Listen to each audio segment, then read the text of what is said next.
رضی اللہ عنہ سے روایت ہے، رسول اللہ صلی اللہ علیہ وسلم نے فرمایا مسلمان سے جب قبر میں سوال پوچھا جاتا ہے تو وہ گواہی دیتا ہے کہ اللہ کے سوا کوئی معبود نہیں اور محمد صلی اللہ علیہ وسلم اس کے رسول ہیں، فذالک قولہ، تو اللہ کا یہ قول جو قرآن میں آتا ہے نا اس کا یہی مفہوم ہے، یعنی معنی قولی ہی، مجاز بحث پہ مضاف، یثبت اللہ الذین آمنوا بالقول الثابت فی الحیات الدنیا وفی الآخرہ، ہے نا قرآن میں اللہ تعالیٰ قول ثابت کے ذریعے ایمان والوں کو دنیا میں بھی اور آخرت میں بھی ثابت قدم رکھتا ہے۔ وہ قول ثابت کیا ہے؟ کلمہ طیب، یعنی کلمہ توحید لا الہ الا اللہ، ایک ایسا کلمہ ہے جس سے انسان دنیا میں بھی صحیح راستے پہ چلتا ہے اور آخرت میں بھی۔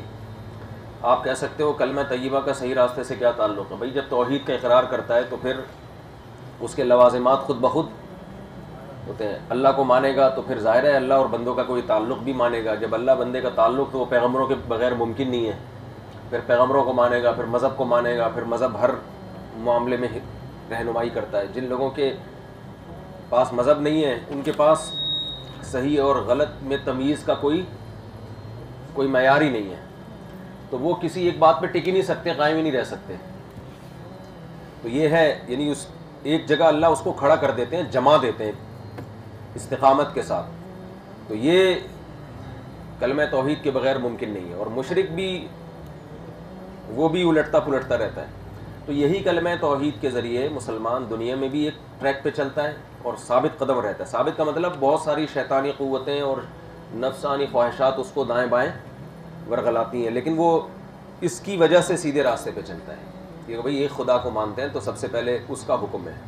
یہ ایسے دور چار کی طرح بات ہے نا، بالکل، تو بھئی اپنی رائے کو اللہ کے آگے چھوڑ دینا ہے، اللہ سے زیادہ کون صحیح سمجھ سکتا ہے۔ تو آخرت میں بھی کیا مطلب، قبر میں اور میدان حشر میں بھی، تو قبر میں بھی یہ کلمہ توحید اس کو عذاب سے بچائے گا۔ وفی روایت عن النبی صلی اللہ علیہ وسلم قال یثبت اللہ الذین آمنوا بالقول الثابت نزلت فی عذاب القبر یقال له من ربکم، انسان سے پوچھا جاتا ہے تیرا رب کون ہے، فیقول ربی اللہ ونبیہ محمد، کہتے ہیں میرا رب اللہ ہے اور میرے نبی محمد ہے صلی اللہ علیہ وسلم۔ اچھا یہاں ایک سوال ہوتا ہے، جو سوال تو آگے آنا چاہیے، لیکن آپ دیکھیں یہاں دو ہی طبقوں کا ذکر ہے، جو یہ کہتے ہیں کہ میرا رب اللہ ہے اور نبی میرے رسول ہیں تو وہ اس کے لیے جنت کے دروازے کھول دیے جاتے ہیں، اور جو کہتا ہے کہ میں نہیں جانتا، جو منافق اور کافر ہے، اس کے لیے جہنم کے۔ تو پھر اس سے تو یہ پتہ چل رہا ہے تیسرا تو کوئی طبقہ ہے نہیں۔ تو بد عمل مسلمان کا کیا ہوگا؟ بھائی بد عمل مسلمان سے جب اللہ کے بارے میں پوچھا جائے گا تو اللہ کو تو اللہ مانتا ہے، نبی کو تو نبی مانتا ہے نا، تو صرف اتنا کہہ دینے سے جنت کی کھڑکیاں کھل جاتی ہیں، تو پھر تو عمل کا کیا فائدہ؟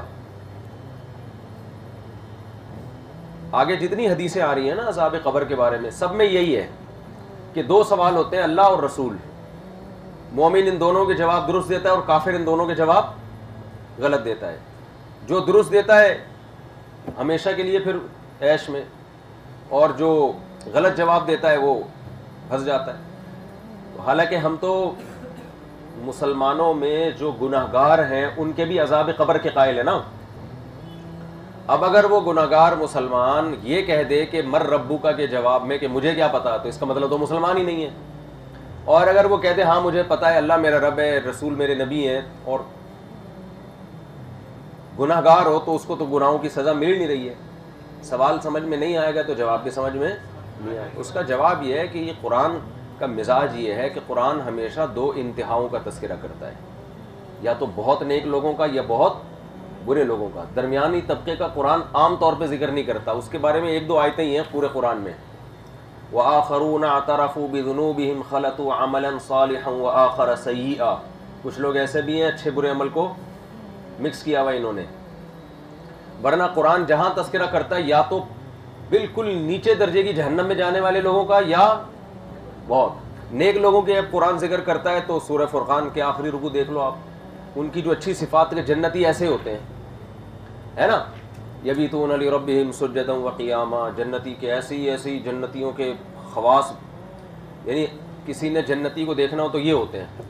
اس میں آپ جو اپنے آپ کو تلاش کرو گے تو آپ کو اپنے علاوہ ہر آدمی اس میں نظر آئے گا، کتنے نیک تو ہم ہیں نہیں، لیکن ہم اس سے لگتا ہے شاید ہم جہنمی ہو، تو جب جہنمیوں کے آپ جاؤ گے تو آپ کو لگے گا جو جہنمیوں کی علامتیں قرآن بیان کر رہا ہے وہ کیا ہے، فذلک الذی یدع الیتیم، یتیموں کو دھکے دیتے ہیں، ولا یحض علی طعام المسکین، کسی کو کھانا کھلانا تو دور کی بات ترغیب تک نہیں دیتے، ایسی فطرت میں کنجوسی ہے.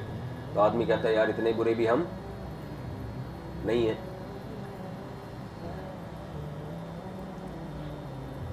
خیریت؟ یہ آپ لوگ کس سلسلے میں آئے ہیں؟ نہیں یہاں جو ہم لوگ بیٹھے ہوئے ہیں یہ کس سلسلے میں، کچھ پتہ ہے آپ لوگوں کو؟ آپ کا کیا خیال ہے یہ ہم لوگ کیا ہو رہے ہیں؟ آپ بتائیں گے، آپ سے پوچھ رہا ہوں یہ کس سلسلے میں ہم لوگ یہاں پر آنا ہوا؟ اللہ کی رضا کے لیے آپ بتا سکتے ہیں یہ ہم لوگ کیا ہے؟ حدیثیں سن، کیونکہ کوئی لگ ہی نہیں رہا کوئی چہرے سے کوئی سوال سمجھ میں آ رہا ہو یا کچھ. آسان سی بات، بہت زیادہ آسان ہے. اچھا جواب دے دیں گے تو سمجھ میں آ جائے گا. میں آپ کے چہرے ایسا کہ ٹی وی میں نہیں آ رہا ہوتا بندہ. اچھا تو اس کا جواب یہ ہے کہ قرآن کی عادت ہے، یا تو جب اچھے لوگوں کا تذکرہ کرے گا تو جو اچھائی میں سب سے اعلیٰ درجے کے، بروں کا کرے گا تو برائی میں سب سے برے لوگوں کا، یہ بتانے کے لیے کہ اب اپنے آپ کو خود ہی دیکھ لو تم کدھر کو زیادہ ہو. صحیح ہے نا؟ اب خود ہی دیکھ لو کہ تم. تو یہاں بھی عذاب قبر میں بھی اللہ نے حدیث میں دو طرح کے لوگ ہیں، درمیان کے لوگ غائب ہیں. اب ان کا کیا ہوگا ظاہر ہے وہ بیچ میں لٹکے ہوئے ہوں گے. کچھ کو اللہ اپنی رحمت سے معاف کر دے گا، کچھ کو سزا دے دے گا. پھر سزا دینے کے بعد پھر ان کے ساتھ وہی احوال شروع ہو جائیں گے جو نیک مومنوں کے ساتھ ہوتے ہیں. تو ان کا تذکرہ نہ ہونے سے یہ لازم نہیں آتا کہ تیسرا طبقہ سرے سے کوئی ہے ہی نہیں، یا تو جاتے ہی عذاب شروع یا جاتے ہی جنت کی کھڑکیاں. بس مومن اور کافر ایسا نہیں ہے. بہت سے لوگ مومن ہوں گے مگر ان کو عذاب قبر ہوگا. اللہ تعالیٰ ہم سب کو محفوظ رکھے. حالانکہ وہ سوال کے جواب درست دے چکے ہوں گے.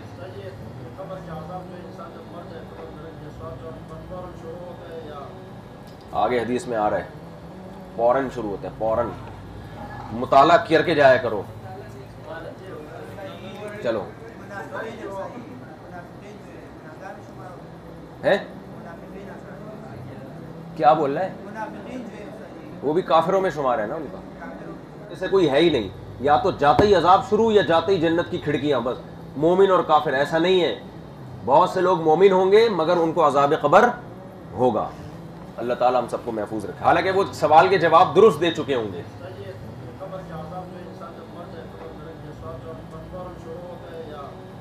آگے حدیث میں آ رہا ہے فوراً شروع ہوتا ہے، فوراً مطالعہ کر کے جایا کرو. چلو ہے کیا بول رہا ہے؟ وہ بھی کافروں میں شمار ہے نا ان کا.